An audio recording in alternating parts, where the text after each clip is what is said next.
I see your writings as confrontational, not in a negative sense, but you take on issues head on. What's that about you as a writer? Is that a correct assessment of you as a writer? I believe that I can only speak for myself. I can't speak for other writers.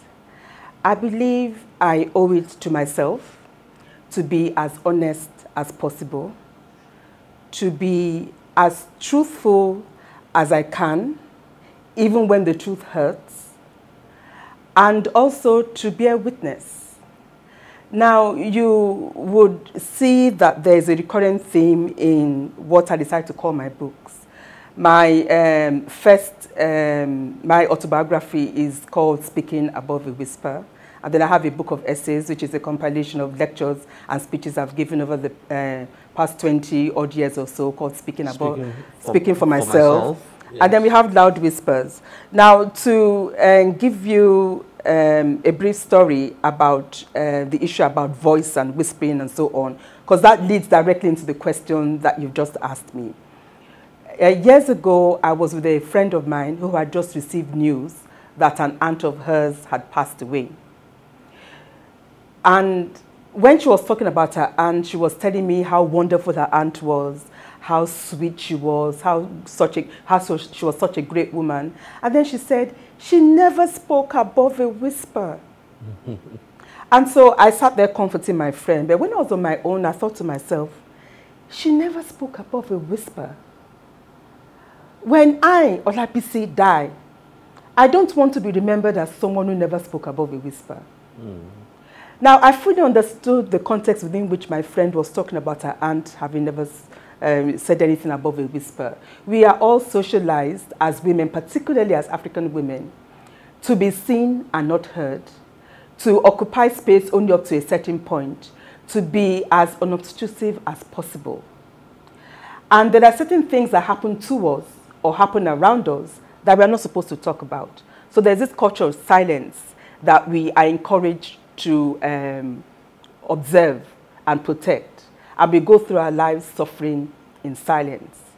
So when I write to make the point that not all of us will be silenced.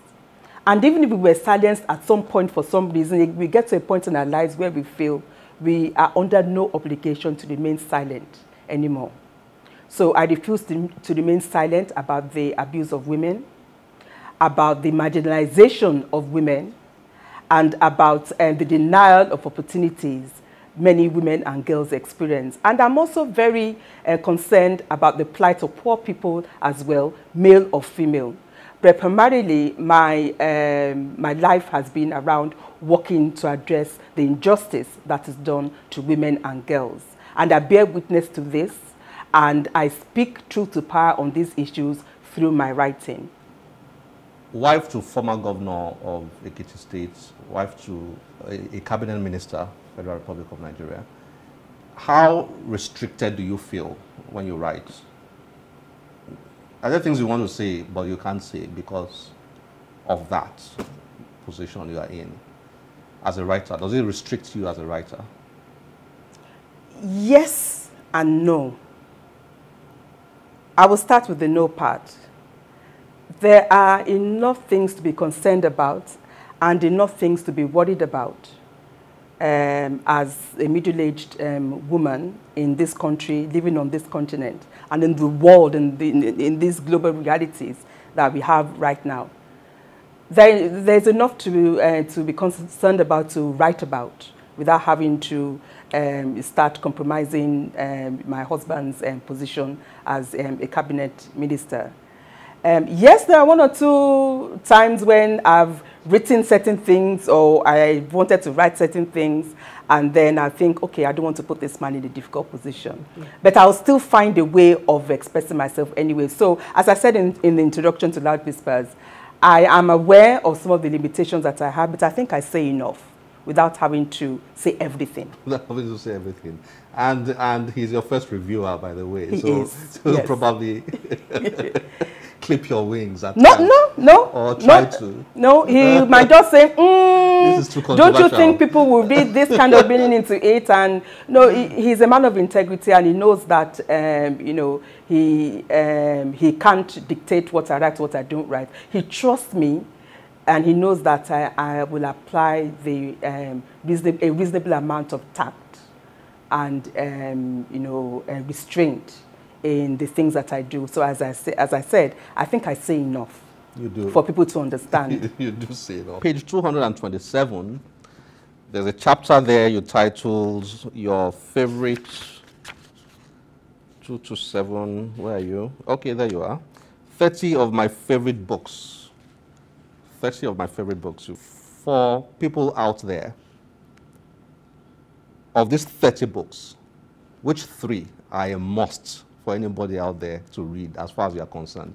Maybe a bit of a tricky question because there's so many, so diverse, but which 3 stands out for you that you would like people out there to read?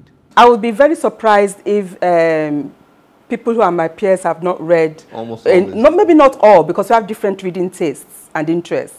But right from when we were in high school through university, I'll be quite surprised if any of my peers have not read any of Walter Rodney or Frantz Fanon's books. But I'm very, very concerned about the reading habits of the present generation. And so if I was to choose any of those books, I would say, please, can you at least try and get your hands on Walter Rodney's book, How Europe Underdeveloped Africa.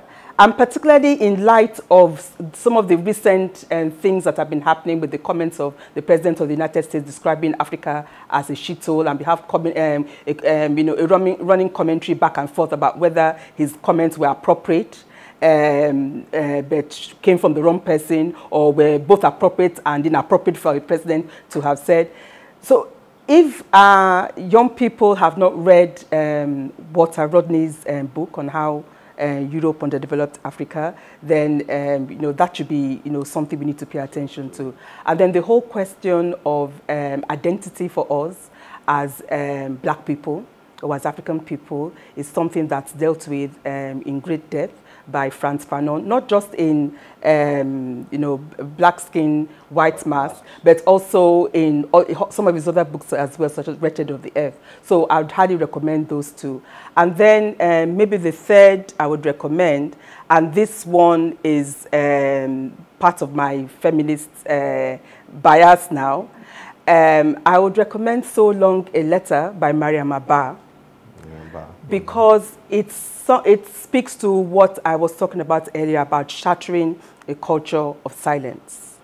This is a woman burying her soul about experiences that she's had in her matrimonial home, something that has broken her emotionally and you know, psychologically.